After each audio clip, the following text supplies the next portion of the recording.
వి gold trusted gold buyers. మీరు తాకట్టు పెట్టిన బంగారాన్ని విడిపించి ఈ రోజు ఉన్న మార్కెట్ ధరకు కొనబడును. అందరికీ నమస్కారం. ప్రస్తుతం అందరినీ కలవర పెడుతున్న విషయం బర్డ్ ఫ్లూ. అసలు బర్డ్ ఫ్లూ గురించి గతంలో కూడా చాలా చర్చలు వచ్చినప్పటికీ ఈసారి ఒక వ్యక్తికి సోకినట్టుగా వస్తున్న వార్తలు వాళ్ళ వల్ల ఇతరులకు కూడా సోకుతున్నాయా, నిజంగానే ఇది ప్రబలుతుందా, చికెన్ తినచ్చా తినకూడదా, పోల్ట్రీ విషయంలో ఏ జాగ్రత్తలు తీసుకోవాలి, ఈ ప్రశ్నలు మళ్ళీ మొదలైపోయాయి. So we have with us today senior consultant general physician doctor Navoday from KIMS hospital. నమస్కారం నవోదయ్ గారు. నమస్కారం doctor Navoday, obviously bird flu కలకలం మొదలైంది. How bad is it? First of all మీకు అందుతున్న రిపోర్ట్స్ ఏంటి? మేము జనరల్ ఫిజిషియన్గా నేను బ్యాడ్ పర్స్పెక్టివ్ చెప్పాలి అంటే అది ప్రజలకు సోకినప్పుడు. అవును. బర్డ్స్ సోకినప్పుడు, బర్డ్స్ యొక్క లైఫ్ పోతున్నప్పుడు అది వెటర్నరీ సంబంధం, వెటర్నరీ ఫిజిషియన్గా వాళ్ళకి సంబంధం. బట్ యాజ్ అ ఫిజిషియన్ నేను ప్రజలకు సోకినప్పుడు ఇంపార్టెంట్గా కన్సిడర్ చేస్తాను. కాబట్టి ఈ బర్డ్ ఫ్లూ అనేది అంటే పీపుల్కి స్ప్రెడ్ అవుతుంది. బట్ అవి కేస్ రిపోర్ట్స్లో అంటే చాలా రేర్గా. బట్ మామూలుగా ఈ బర్డ్ ఫ్లూ అనేది సర్వసాధారణంగా పౌల్ట్రీలో ఎప్పుడైతే వస్తుందో దాన్ని చాలా క్లోజ్డ్గా మానిటర్ చేసేవాళ్ళు. అంటే ఆ బర్డ్స్ని ఎవరైతే పర్యవేక్షిస్తున్నారో, వాటి ఫీకల్ మ్యాటర్ ఎవరైతే టచ్ చేస్తున్నారో వాళ్ళకి ఎక్కువగా స్ప్రెడ్ అయ్యే ఛాన్స్ ఎక్కువగా ఉంటుంది. రైట్. అదే నార్మల్ ప్రజలకి స్ప్రెడ్ అయ్యే ఛాన్స్ చాలా తక్కువ. రైట్. బర్డ్ ఫ్లూకి సిమ్టమ్స్ మామూలుగా ఇది డైజెస్టివ్ ట్రాక్ట్లో వచ్చే సిమ్టమ్స్ అంటారా, లేక రెస్పిరేటరీ ఒక విధమైన రియాక్షన్ వస్తుంది అంటారా? బర్డ్ ఫ్లూ అనేది మన వైరస్ ఏదైతే స్ప్రెడ్ అవుతుందో మనుషులకి ఎస్పెషల్లీ అది droplet through, faeco oral through spread అవడం చాలా అరుదు. ఎందుకంటే మామూలుగా బర్డ్స్ ఏదైతే బర్డ్ ఫ్లూ అంటున్నామో అది మామూలు రిజర్వాయర్ అనేది సీ బర్డ్స్, అంటే సీ దగ్గర ఉండే బర్డ్స్ అవి రిజర్వాయర్స్. వాటిలో ఈ బర్డ్ ఫ్లూ అనేది మామూలుగా స్ప్రెడ్ అవుతూనే ఉంటుంది. వాళ్ళకి వాటికి సిమ్టమ్స్ రావు. ఎప్పుడైతే ఆ సైకిల్ని బయటికి దాటి అది స్ప్రెడ్ అవుతుందో ఈ పౌల్ట్రీ ఇట్లాంటి అదర్ మ్యామల్స్ ఇవన్నిటికి స్ప్రెడ్ అవుతూ ఉంటుంది. వీటిలో సర్క్యులేట్ అవుతూ ఉంటుంది కామన్గా.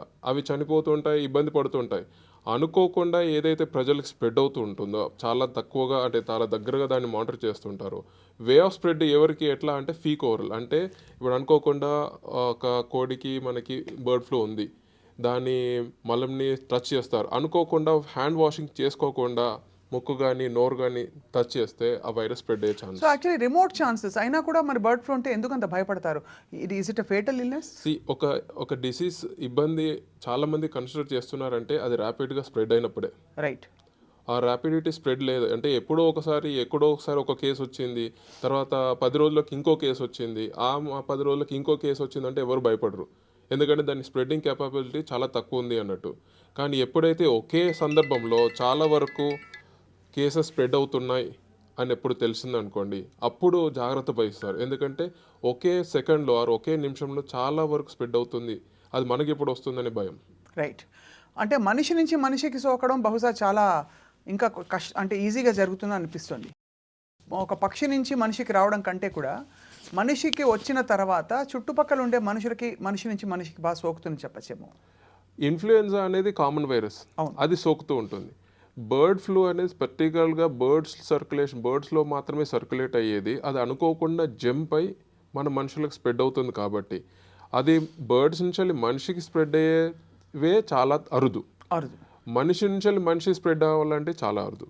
రైట్. ఎందుకు అంటే ఈ ఇన్ఫ్లుయెన్జా వైరస్ యూజువల్గా డ్రాప్లెట్స్తో స్ప్రెడ్ అవుతూ ఉంటాయి. అండ్ చాలా వరకు కామన్ సిమ్టమ్స్ ఫ్లూ లాగా జ్వరము, దగ్గు, జలుబు, కంజక్టివిటీస్ ఇట్లా ఉంటాయి. సింపుల్ ట్రీట్మెంట్ తీసేసుకుంటే తగ్గిపోతూ ఉంటుంది. ఆ టైంలో అది స్ప్రెడ్ అయ్యి ఇంకోళ్ళకి ఇబ్బందికరంగా చేయాలి అంటే వాటి జీన్స్లో ఒక వ్యత్యాసం రావాలి. రైట్. ఆ జీన్స్లో వ్యత్యాసం వచ్చినప్పుడు అదే బర్డ్ ఫ్లూ మ్యుటేషన్ వచ్చి అదే బర్డ్ ఫ్లూ వైరస్ ఆ సోకిన వ్యక్తికి చాలా అంటే దాని యాంటీజెనిసిటీ ఎక్కువైపోయింది అనుకోండి, అప్పుడు సివియారిటీ కనిపిస్తుంది. అప్పటి వరకు చాలా అంటే మనుషులకి చాలా వరకు మన ఇమ్యూనిటీ ఉంటుంది. కాబట్టి ఆ ఇమ్యూనిటీని తట్టుకునే శక్తి ఆ ఇమ్యూనిటీ ద్వారా ఈ సిమ్టమ్స్ తట్టుకునే శక్తి ఉంటుంది. కాబట్టి సిమ్టమ్స్ చాలా తక్కువగా ఉంటాయి. మెయిన్ థింగ్ ఏంటంటే డాక్టర్ నవోదయ్, అంటే చికెన్ తినాలా లేదా బర్డ్ ఫ్లూ చుట్టుపక్కల ఉంది కాబట్టి అని చాలామంది భయపడుతూ ఉంటారు. ముఖ్యంగా బయట అంటే అది దాని కుకింగ్ లెవెల్ ఎంతో తెలియదు, ఏ టెంపరేచర్లో కుక్ అయిందా, ఫుల్గా అయిందా లేదా అని చెప్పి. సో మీరేమంటారు? ఈ వైరస్ ఎక్కువసేపు అంటే ఎక్కువ టెంపరేచర్స్ని తట్టుకోలేదు. సో కుకింగ్ అనేది ప్రాపర్గా చేసి ఉంటే వైరస్ ఖచ్చితంగా చనిపోతుంది. ఇప్పుడు మనము మన వెటర్నరీ మినిస్టర్ చెప్పారు ఆంధ్రప్రదేశ్లో 70 degrees పైన అది అంటే కుకింగ్ చేస్తే అది ఉండదు అని చెప్పేసి. కొందరు అడిగారు మన ఎగ్స్ నుంచి స్ప్రెడ్ అవుతుందా అని చెప్పేసి. ఎగ్స్ నుంచి అయితే స్ప్రెడ్ కాదు, బట్ ఎనీవే బాయిలింగే మళ్ళీ పాయింట్. సో ఎప్పుడైతే మీరు బాయిలింగ్ చేసి అంటే ఉడికించి కరెక్ట్ పద్ధతిలో ఉడికించి ఎక్కువసేపు ఉడికిస్తే ఆ వైరస్ చనిపోతుంది. రైట్. రా ఫుడ్ అంటే రా మిల్క్ కానీ రా మన చికెన్ కానీ సరిగ్గా ఉడికించే పద్ధతిలో ఉండి అది తీసుకున్నారనుకోండి ఖచ్చితంగా స్ప్రెడ్ అవుతుంది. ఎందుకంటే వైరస్ ఇంకా యాక్టివ్గా ఉంటుంది. రైట్. అంటే మనకి ఇక్కడ మీరు ఎక్స్క్రీషన్ అని చెప్పారు కాబట్టి, బర్డ్ ఎక్స్క్రీటా గురించి చెప్పారు కాబట్టి, గుడ్లకు ఒక పెద్ద ఫండమెంటల్ ప్రాబ్లం ఏముంటుందంటే గుడ్డుని ముట్టుకున్నప్పుడు మామూలుగా మనం చూస్తే అది ఎక్కడో అక్కడ అది కడుక్కోకుండా కూడా మనం మామూలుగా కూడా వాడం. రైట్. సో మరి కోడిగుడ్లని హ్యాండిల్ చేయడం ఎలా చెప్పండి సార్? హ్యాండిల్ చేయడం మనము ఎప్పుడైనా కోడిగుడ్లు వచ్చినప్పుడు చాలా వరకు మనం క్లీన్ చేసి కనిపిస్తాయి. అదే ర్యాపిడ్ కానీ మనకి సప్లై చేసే ముందు చాలా వరకు ఆ చెడు పదార్థం అంటే మన పాటీ ఉంటుంది కోడిది అంతా, సో అది మొత్తం క్లీన్ చేసిన తర్వాత కానీ మనకి సప్లై చేయరు.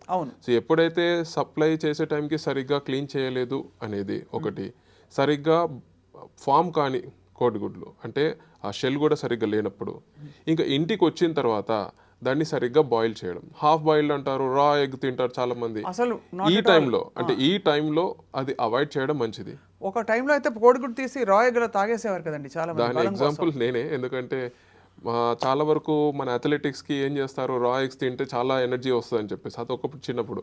బట్ ఈ టైంలో బర్డ్ ఫ్లూ అనేది సర్క్యులేషన్లో ఉంది కాబట్టి ఈ టైంలో జాగ్రత్తలు వహించాలి. జాగ్రత్త పరంగా చూసుకుంటే బాయిలింగ్ అంటే కుకింగ్ ప్రాసెస్ కరెక్ట్గా ఉండాలి.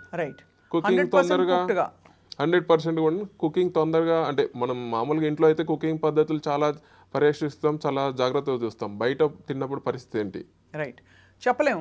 ఉదాహరణకి చికెన్ లాలీపాప్స్ అని అమ్ముతారు, అలాగే బర్గర్స్ అమ్ముతారు, చికెన్ బర్గర్స్, తందూరి చికెన్ అమ్ముతారు, చాలా కబాబ్స్ అమ్ముతారు. వీటన్నిటిలో అంటే అప్పటికప్పుడు ఫ్రెష్గా చేసేస్తారు కాబట్టి కస్టమర్లు అక్కడ నిలబడి తొందర పెడుతూ ఉంటారు, జల్దీ దేవ్ అని చెప్పి. టర్న్ ఓవర్ అంటే ఎక్కువ మంది వెయిటింగ్ చేస్తుంటారు కాబట్టి ఫటాఫట్ చాలా తొందరగా ఇవ్వాలి కాబట్టి ఏం చేస్తారు, తొందరగా ఉడికిందో లేదో చూడకుండా తీసేస్తారు. అది నూనె నుంచి కానీ కర్రీస్ నుంచి తీసేస్తారు, అప్పుడు ప్రాబ్లం అవుతుంది. ఎనీవే అది బేసికలీ సాల్మొనెల్లాకి దానికి కూడా ఒక పెద్ద అంటే అనుకూలమైన వాతావరణం, అండర్ కుక్డ్ అలాంటి వాతావరణం కాబట్టి ఏదైనా కుక్ చేసి తినాలంటారు. ఇలా ఇప్పుడు చిన్న పిల్లలకి పెట్టేటప్పుడు ఇమ్యూనో కాంప్రమైజ్డ్ వ్యక్తులకి చికెన్ కానీ మీట్ కానీ పోల్ట్రీ కానీ పెడుతున్నప్పుడు ఇంకా ఏమైనా జాగ్రత్తలు తీసుకోవాలా? ఇమ్యూనో కాంప్రమైజ్డ్ అన్నారు కాబట్టి జాగ్రత్తలు ఈ సెట్ ఆఫ్ పాపులేషన్ కొద్దిగా జాగ్రత్త ఉండాలి. అంటే మనం ఎంత కుకింగ్ చేసినా ఆ వైరస్ చనిపోదు అనే అపోహ పెట్టుకోవద్దు, కానీ సరిగ్గా కుకింగ్ చేస్తే మాత్రం ఆ వైరస్ చనిపోతుంది ఒకటి.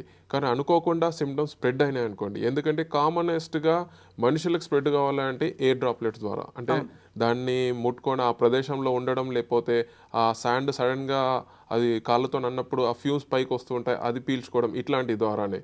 కానీ మనం ఎక్కడో రిమోట్ ప్లేస్లో ఉండి మనకు వచ్చిందని టెన్షన్ పడడం, అది ఎగ్ ద్వారా తినడం, ఎగ్ ద్వారా లేకపోతే చికెన్ ద్వారా అని అనుకోవడం అంటే సరిగ్గా కుకింగ్ చేయని పద్ధతిలో మాత్రమే. అంతే. హ్యూమన్ టు హ్యూమన్ ట్రాన్స్మిషన్ మీరు మ్యూటేషన్ జరిగితే కానీ జరగదంటున్నారు. మ్యూటేషన్ హ్యూమన్ టు హ్యూమన్ జరిగినా మ్యూటేషన్ జరిగి వాటి యొక్క సివియారిటీ అంటే స్ట్రాంగ్నెస్ పెరిగితే కానీ సిమ్టమ్స్ సివియర్గా రావు. కానీ హ్యూమన్ టు హ్యూమన్ కేస్ రిపోర్ట్స్లోనే మాత్రమే వెరీ రేర్గా హ్యూమన్ టు హ్యూమన్ ట్రాన్స్మిషన్ చూస్తాం.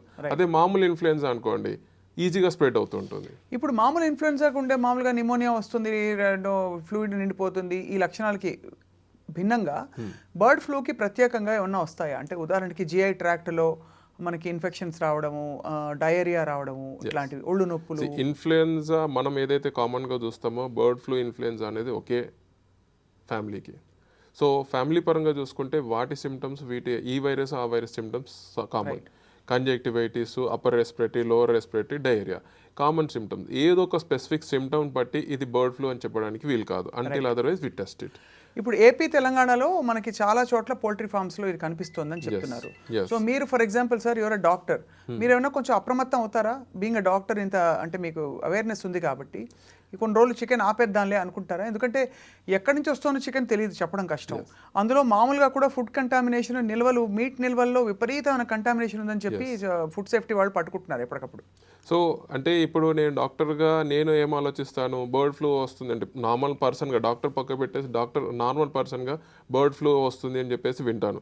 నేను ఎక్కడ ఉండి నాకు ఆ పౌల్ట్రీకి సంబంధం లేకుండా ఎక్కడో దూరం ఉన్నప్పుడు నేను ఏం జాగ్రత్తలు తీసుకోవాలి, ఎట్లా స్ప్రెడ్ అవుతుంటుంది, ఇంటికి వచ్చిన చికెన్ కానీ ఎగ్స్ కానీ నేను సరిగ్గా కుకింగ్ చేసుకుంటున్నాను అనేది ఒకటి, బయటికి వెళ్ళినప్పుడు నేను ఎక్కడ తింటున్నాను, అది కరెక్ట్ అయిన రెస్టారెంట్స్లో తింటున్నాను. ఎందుకంటే అన్ని చోట్ల సేమ్ మెథడాలజీ ఆఫ్ కుకింగ్ ఉండదు, కొన్ని చోట్ల మంచిగా కుకింగ్ కూడా చేస్తారు.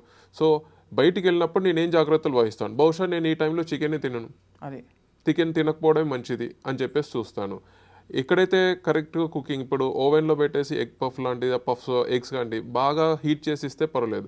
But if it is not heated properly సర్టెన్గా నాకు డౌట్ ఉంటుంది. ఎందుకు, ఒకవేళ తిన్న తర్వాత నేను అనుకోకుండా సేమ్ మీరు చెప్పినట్టు ఫ్లూ కానీ లేకపోతే డైరియల్ సిమ్టమ్స్ వస్తే భయపడాలి. యా, అప్పుడు నేను భయపడతాను, అరే నాకు వచ్చిందేమో అని చెప్పేసి, అప్పుడు నేను జాగ్రత్త పడాలి. But is it a fatal disease అండి? అంటే అదే చెప్పాను, until otherwise genetic mutation, Covid టైంలో ఎట్లయితే మ్యూటేషన్ జరిగి ఒక చేంజెస్ వచ్చింది వైరస్లో, అలాంటి మ్యూటేషన్ జరిగి ఆ వైరస్ ఒక ఇమ్యూనిటీ యాంటీజెనిసిటీ బాగా పెరిగితే తప్పిస్తే లేదు. ఇమ్యూనో కాంప్రమైజ్ స్టేట్లో ఆ సింపుల్ వైరస్ కూడా కొన్ని సిమ్టమ్స్ సివియారిటీ లెవెల్ పెంచవచ్చు. ఎందుకంటే దీనిలో మైల్డ్, మోడరేట్, సివియర్ అంటాం. సో ఆ ఇమ్యూనో కాంప్రమైజ్ పేషెంట్లో మోడరేట్ స్టేజ్కి వెళ్ళొచ్చు.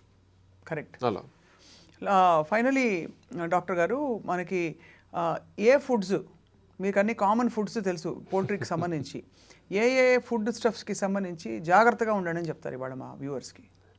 బయట ప్రదేశాల్లో తినేటప్పుడు చికెన్, ఎగ్స్, అంటే మనకి ఫ్రైడ్ రైస్ అలా చెప్తే కొంచెం అర్థం అవుతుంది. బండిలో fried rice, egg fried rice, chicken fried rice, chicken బిర్యానీలు, మటన్ బిర్యానీలు అండ్ రా ఎగ్స్.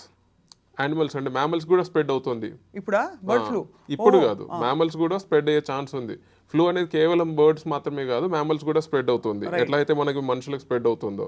సో అలా చికెన్ బిర్యానీ, మన egg fried rice, chicken fried rice, lollipops, chicken nuggets, ఇట్లాంటి డీప్ ఫ్రైస్, ఇవన్నీ కూడా ఏదైతే చికెన్ నుంచి వస్తుందో, ఎగ్ అండ్ చికెన్, ఇవి రెండు పదార్థాలు ఎక్కడైతే మిక్స్ అవుతాయో అవన్నీ ఫుడ్ ఐటమ్స్ వీలైనంత వరకు బయట తినకపోవడం బెటర్. రైట్. ఇంటికి తెచ్చుకొని సరిగ్గా కుకింగ్ చేస్తే బెటర్.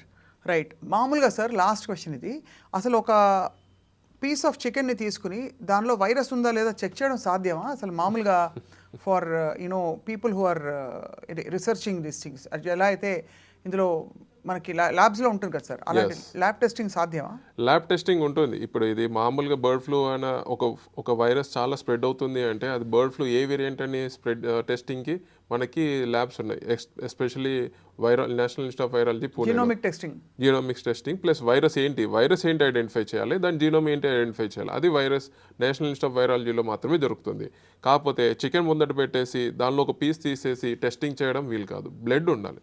అది సో కాకపోతే మన ముందున్న చికెన్లో సోకితే కానీ పాజిటివిటీ రాదు కదా. రైట్.